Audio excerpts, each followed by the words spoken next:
Hello and welcome to the Trump Tyranny Tracker. It is September 23rd. It's Tuesday as we look at what the Trump regime is doing to our democracy at a fast and furious pace.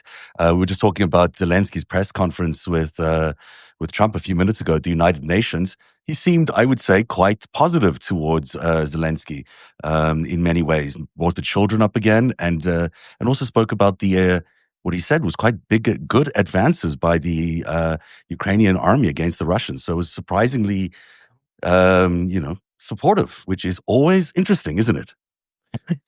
He must have gotten all his venom out during that hour and a half of ramblings. It could be. It could be the earlier. The He had earlier thing nothing was left to say. the, Again, his words mean nothing. It's actions, and when we actually see any kind of actions, which we have yet to see from the United States, except anything that benefits Russia, then I'll have something to say. But right now, his off the cuff comments here today. He likes Zelensky. Tomorrow, he hates Ukrainians, and it's their fault. And yeah. Until there's action, there's nothing I there. listened. I turned on his speech.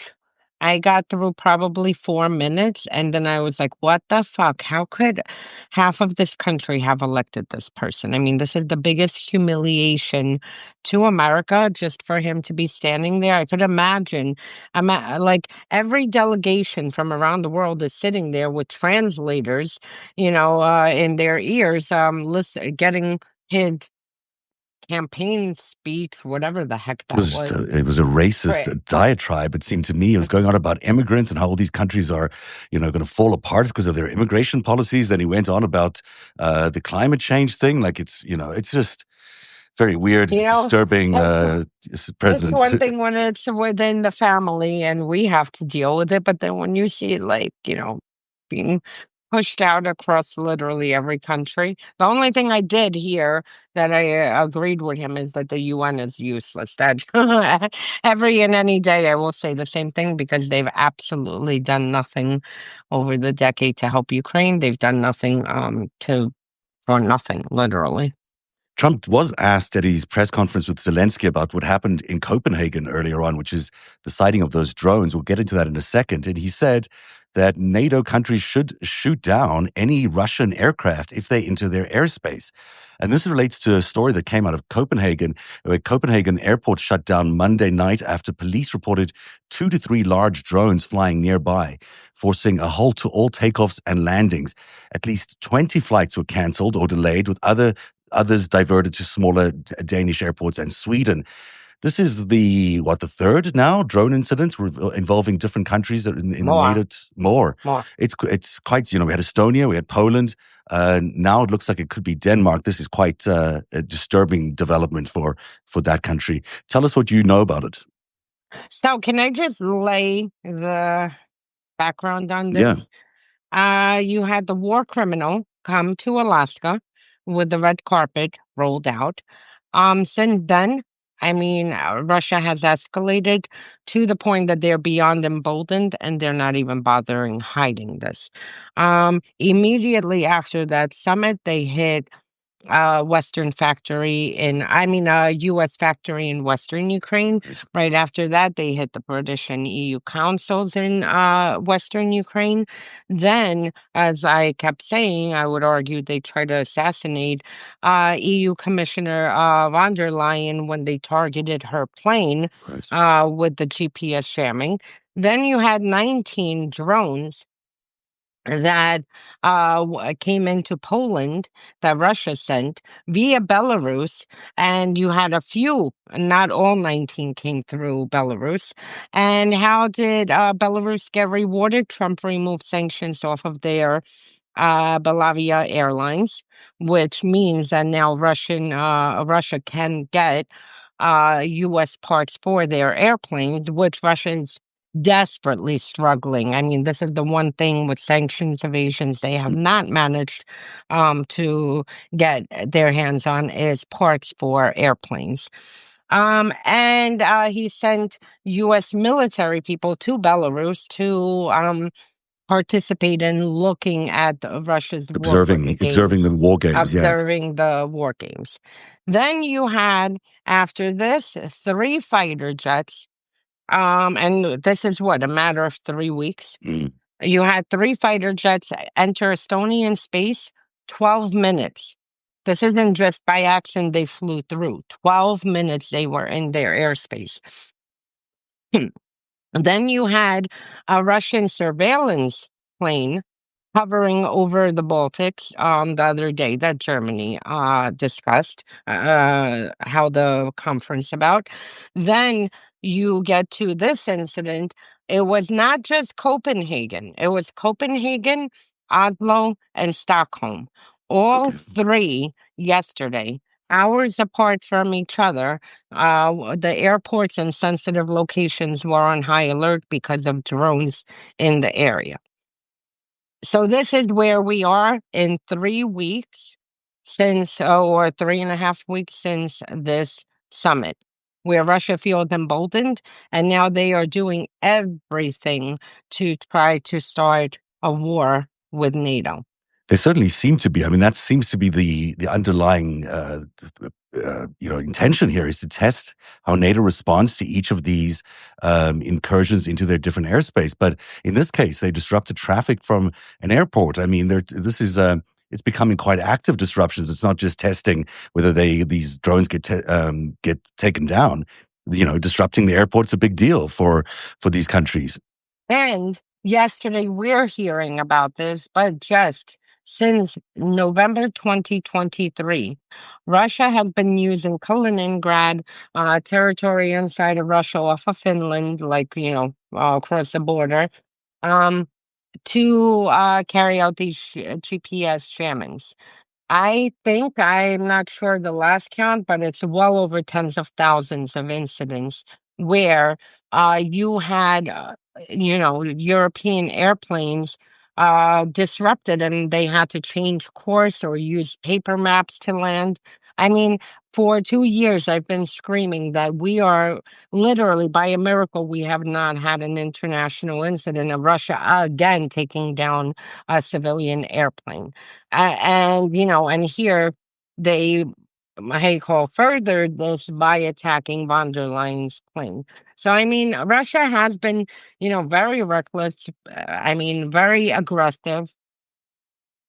The fact that, we haven't had any kind of accident is a miracle. But now, the past 3.5 weeks, they have really shifted their operations full blown to Europe. And now you're going to see, you know, them doing everything to try to expand their war. It seems, if Trump holds to this, of course, he could change his mind. He just found out, he said, about the Copenhagen incident and all these other incidents. But he said that NATO should take collective action. And he also said that they should shoot down Russian military aircraft that enter their airspace. I don't know if this qualifies as military aircraft. It sounds to me like it would. But, if he's taking that kind of hard line position, that's a very good thing. He obviously is going to be supportive of NATO, but who knows? Because he obviously has not been briefed entirely on what happened, and he hasn't had a chat yet with Vladimir Putin, probably.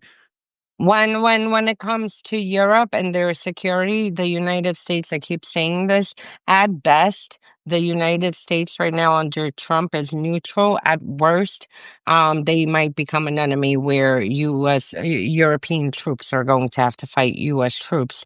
If U.S. tries to move into Greenland or Canada or any other, NATO territory.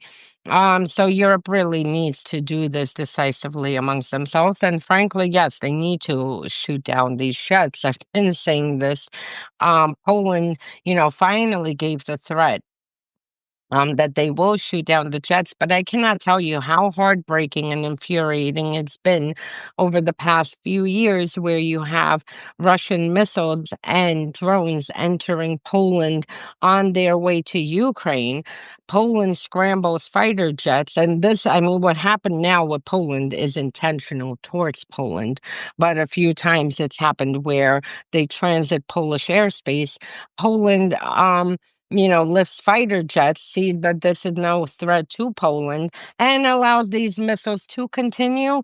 And then, not even 20, 30 minutes later, I get reports of another apartment building bombed, people being buried under the rubble. I mean, so technically, they should have been shooting this down because let me tell you, I've seen comparisons with Turkey. Russia attempted this shit with Turkey, and I believe it was 15. Turkey didn't even hesitate. They shot down the plane. End of story. Russia never even made a peep about it. Mhm. I remember looking, monitoring their chatter and their news and public statements and laughed. And I'm like, look at this. They're not even going to say nothing about Turkey. They didn't even make a big international, incident thing like on the global stage. Domestically, it was kind of buried. Like this plane just fell and that's it. And like nothing to see. Let's move on. And that's it. So this is how you Heartbreaking. deal with Russia. Yeah. Yeah, I mean, that really is a heartbreaking thing when you talk about how much of those missiles went through Polish airspace and then hit Ukrainian I buildings, causing those civilian casualties, and repeatedly over many years. Zelensky, by the way, has called this an obvious expansion of the war by Russia. So, and that he did with Trump there today. So we'll keep watching that story and keep you updated. and for everyone who said, why is Ukraine important? This happened with Poland. Who do you think is the first country who offered to assist Polish military with, dealing with these drones? Ukraine. Immediately, they reached out and said, we will help. Right now, Ukraine is the leading capital, making these drones. We are outbeating United States, how you call it, their capabilities. And, for everyone who carries on, who cares what happens with Ukraine and what do they have to offer? Well, guess what? Europe doesn't know how to fight in a war. Ukraine does. And not only just a war, but different scenarios from guerrilla warfare, from, being on the front lines, from drone warfare, from ballistic missiles, from every aspect you could think of. So, I mean, here it was just a good example. Like, it wasn't even like 5 hours later that I saw Polish news report that Ukraine had reached out and that they're sending advisors and, they're going to help give training on how to combat these drones. Yeah, those drones and the drone industry in Ukraine are very, very important. And as you point out, world leading. And they're being exported now to Canada and to other countries that need drone technology, in cases, an incursion against them by Russia or the United States. To our Yeah, second story. Yeah. I scored the judge from Popular. Exactly. I'm sorry, I'm No, so no, harping go. on Keep this. going. Keep If, going. if I was the head of NATO, I would freaking take every bomber and fighter jet from Europe, send it to Moscow, dump 10 million pamphlets to the Russian citizens and say, if you don't take care of your government, this is what your cities are going to look like. Because this is how you deal with Russia. I know Russia very well. And, you can't tiptoe around. Once you push back, they crawl back in their thing and then see Certainly, which other way they if the can. reverse was happening and NATO aircraft or NATO drones were in Russian airspace, they wouldn't hesitate to knock those down. They would go right for it, and we should be acting in the same way. Now to our second story. Lindsay Halligan, Trump's former personal attorney with zero prosecutorial experience, has been sworn in as the interim U.S. attorney for the Eastern District of Virginia after Trump forced out her predecessor for refusing to indict James Comey and New York Attorney General Letitia James. I mean, I don't know what you say about this story. It's just so blatantly obvious, and just some people have called it the end of democracy. There was a article in the New Republic. The headline read that this democracy in America is over. Well, I mean, right now we definitely are dealing with an authoritarian regime. Long term, do I believe it's over? I don't think so. It will be over when media can't write about what is happening, when the courts don't stop what is happening. I mean, even if they manage to get prosecutions, across the line with the grand jury, you still have a court of, peers and a judge who has to decide whether this case should even be brought in.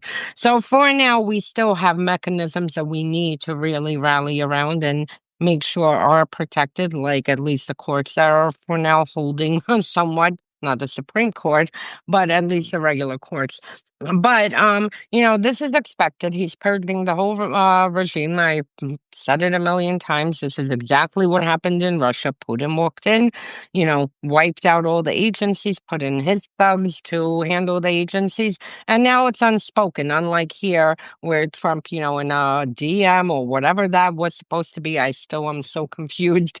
What Apparently, an president email is what DM? he was trying to send. So who Yeah, knows? I mean, what president DMs their attorney general a text message? I mean, the whole thing is bizarre. Yeah, it But is very bizarre. unlike here, where Trump, comes out every day and says, "I think this one should be arrested, that one needs to be arrested, take care of this." In Russia, Putin installed his loyalist into every agency. It's an unspoken word.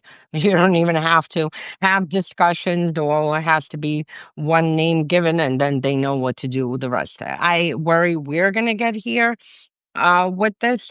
And that's it. The one thing I did take from the story, because I document this shit like literally every other day, something like this is happening, is that Comey's 2020 a statute of limitations from his testimony is expiring. So if they're gonna move, they have to move literally within the next, I think, few weeks.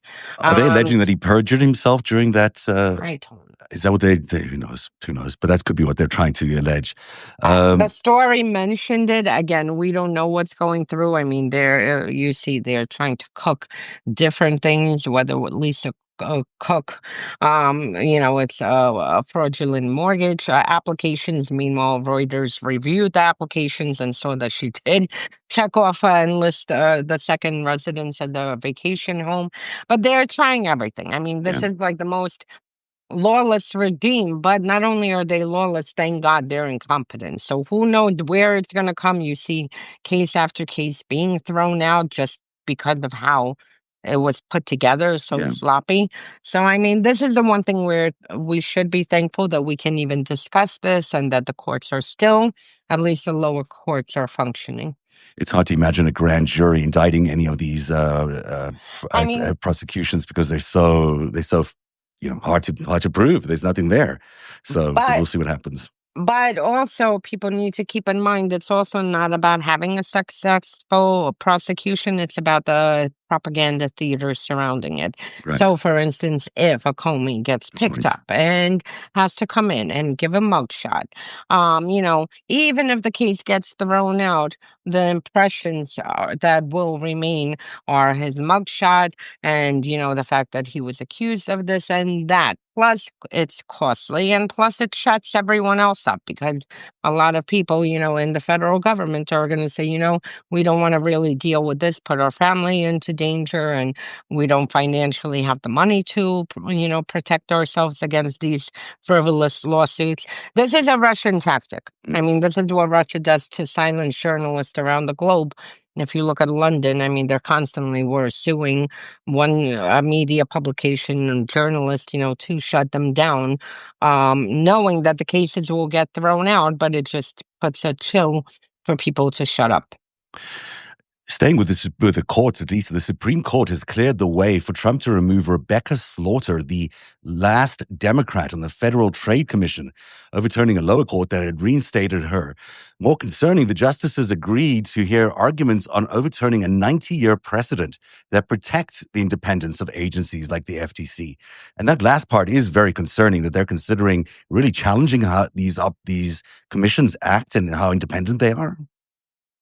Yeah, and you see Trump, from day one going after all these independent watchdogs, purging all of them. And now you have a Supreme Court, which really, I don't know, it's frankly very disturbing. And I don't even foresee how we can correct this in the next several generations, even if we ever Yeah. get this country back or Democrats, because to expand the Supreme Court, I mean, you can't just, vote on it in Congress. You need like majority, two-third vote. So anyway, but this Supreme Court is basically a rubber stamp for the most ludicrous things. I mean, and this is not even going through regular mechanisms. Now, all of these, approvals that are for now. Every headline, they allowed him to fire her for now, or they allowed him to, disappear immigrants, based on the color of their skin for now. Like all these headlines, this is all going through shadow dockets. This is Ah, not interesting. even actual real cases being presented before the Supreme Court. That's why you keep saying for now. And they're basically rubber stamping him every step of the way and, letting him expand his powers. But if they're going to hear this argument around the precedent that protects, sorry, the independence of agencies, that sounds like it's a real case that'll go before Yeah. SCOTUS. Okay, So for now, for they now, allowed him to fire her. until And they've reviewed then that, yeah. eventually we'll get to, they are hoping by the end of the year to see whether, this is something constitutional or not. But I mean, that Supreme Court is lost. Yeah, it's lost its way. Trump has also signed an executive order designating Antifa as a domestic terrorist organization, even though the U.S. law has no mechanism for labeling domestic groups this way at all. Legal experts note this targets an ideology rather than an actual organization and creates a pretext for a broad crackdown on any political opposition, which we, of course, have been speaking about for months and you've been highlighting. Yeah, this is again taking the path in Russia where Putin, started eliminating opposition by labeling them either foreign agents, which in 2019 he really escalated and they created a foreign agents law. But this is, a way to get rid of opposition. And, it's not about Antifa. First of all, I don't even know what this Antifa is. I keep hearing Yeah. about it. Um, and all these accusations of Antifa, there's no, it's like there's no registered organization, because in the same breath that Trump talks about Antifa, he talks about George Soros and the Ford Foundation, which I didn't realize that's, I mean, Well, they're going to try to unless connect they're all these to Antifa, right? That's what they're going to try and do because Antifa doesn't exist. There's no headquarters. There's no leader. You can't really join it. If you look it up to join Antifa, I don't think you can join it. I don't think anyone in our audience can even point to an Antifa member that they know. It's an ideology. And that Yeah, means I that think we anyone all can be. are. I Right. think we all are. Who is not anti-fascist? I mean, if you're talking about an ideology, then every single person who is against fascism then is Antifa, and does that make all of us now domestic It terrorists? could be that that's what they're leaning towards is, they're getting very sensitive around them being called fascist by anybody. I noticed a couple of them, Trump and Johnson the other day were talking about how you can't label this government fascist. That is not a law, obviously. But if that's how they're going to start thinking, then maybe Antifa becomes everybody who calls him fascist. I don't know. And you know what? In Twitter, when I'm in my trolling mood, which happens often, I have to every single statement said, like, funny you overlook Vance, the vice president, because Yeah, he's the first one who brought up that Trump is America's Hitler. it's So, true. He did. if you if you want to go after, maybe he's Antifa. I don't know. Maybe we'll make him the leader of Antifa. That way they can label him a terrorist. Finally, the Trump administration has sanctioned Viviane Moraes, the wife of Brazilian Supreme Court Justice Alexander de Moraes, accusing her of supporting censorship and politicized prosecutions related to Jair Bolsonaro's coup attempt and conviction. The State Department also revoked visas for several Brazilian judicial officials. This is unbelievable. So here you have Bolsonaro, an insurrectionist like his buddy Trump, who failed like his buddy Trump. He actually upped Trump on one because he actually had an assassination plan. Yeah, he was really doing a coup, like Yeah, as far as we could tell. with the current president Lula. Um, And so here you have this, although Trump arguably did try to have his vice president, I guess, assassinated. He didn't, have a operation around it, but he did, encourage it, and his supporters were creative enough to bring a noose and, understand the directions that they need to eliminate Pence. But here you have, Brazil, who actually is acting like a democracy, and they actually did hold the former president accountable, which frankly, American failed to do. And for America's criticisms of other countries, you have, other countries who actually do prosecute their leaders and don't make a big deal of it. I mean, it's not like a spectacle like here. I remember when Trump was first indicted, the media was just running wild, like, oh my God, how could this happen? Wow. And I'm like, what do you mean? It happened in France, it happened everywhere. Yeah, You it's commit a normal, crime. actually. It is. You commit a crime, you get prosecuted, and that's it if there's evidence. And so here I'm actually jealous of Brazil. That they did prosecute this and that they did find Bolsonaro guilty and that they did go through. What is extremely disturbing in this case is, again, this is Trump's friend, and that Trump used our tax-funded agencies. We're paying for this shit. I mean, I need to start a campaign for every egregious act America does and say we are all paying for this. He used our agencies to threaten Brazil with tariffs. So we had the Treasury Department involved in threatening to put, I think they did put 50% tariffs, or maybe they They did, threatened to yeah. put. They did. Um, So coffee's they gone did. up. Yeah, I just, his ramblings and how it computes to actual policy being written, it's hard to catch up. But they, put tariffs. So you had the Treasury involved. You had the State Department immediately involved, revoking, visas. And issuing bans from anyone involved in this case. And now you have this, sanctions and everything else that they're threatening. And Against justices, though, and the justices' wives. I mean, it's so personal and not the way things are done in the world. I mean, it's just unbelievable. for once, I can say this does not happen in Russia because this Well, is it happens in something that even America.